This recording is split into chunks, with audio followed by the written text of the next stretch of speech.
Problem 2-45. In this problem, we want to find the perimeter of this big rectangle, as well as the area of it. So they've given us some information, like the length of this line is 6, this part is 7, this part is 5, and they've also given us the area of these two smaller rectangles. So what we want to do is do some work to find some missing lengths, and then work out what the perimeter and area are.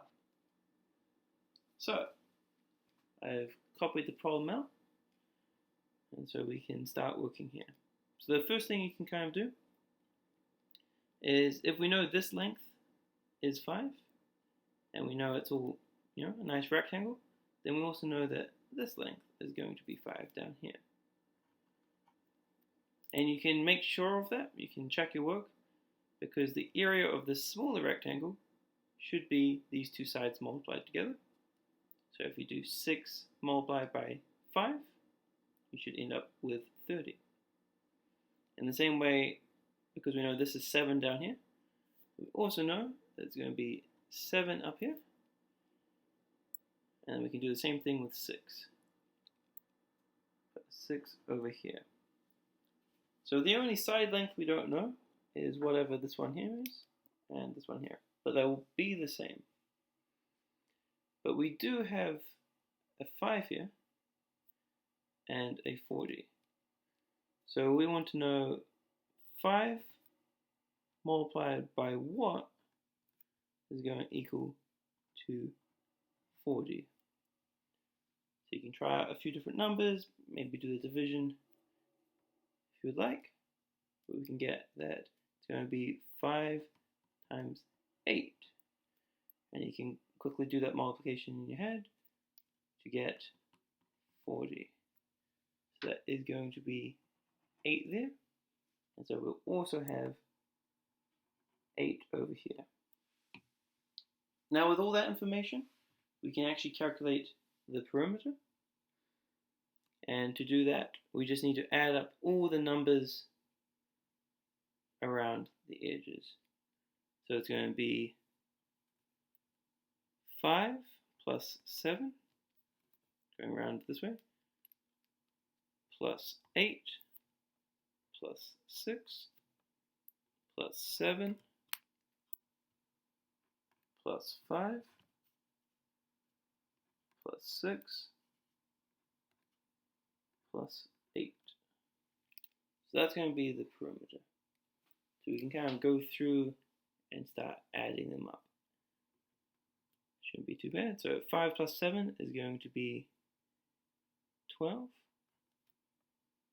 And then we can add to that 8 plus 6, which is going to be 14.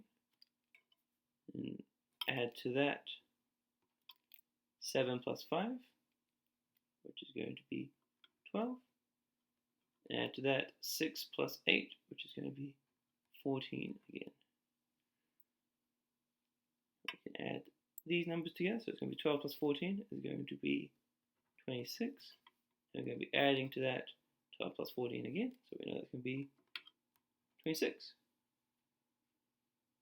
And then 26 plus 26 is going to give us an answer of 52.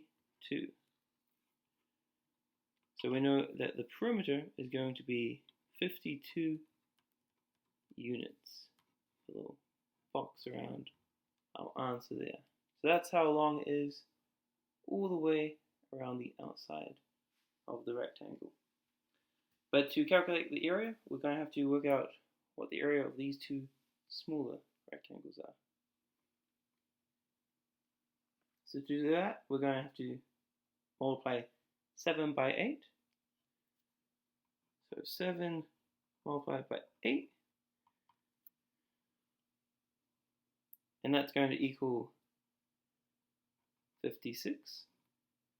One's a bit harder to do in your head. And then we're also going to need to multiply these together to find the area for this rectangle. So it's going to be 7 multiplied by 6. And that's going to be 42. And then all we have to do is add up the areas of these 4 smaller rectangles to find the area of the big rectangle. So it's going to be 40 plus 30 plus 56 plus 42. So we're doing the same method as before, kind of grouping these numbers like that. We're going to do 40 plus 30, which is 70. And we're going to be adding to that 56 plus 42, which is going to be 98. So lastly, we just have to add these two numbers together, and we're going to get 168. And so because this is the area, and we're doing multiplication, it's not just going to be 168 units, it's going to be 168 units squared. You can put a little box around that answer.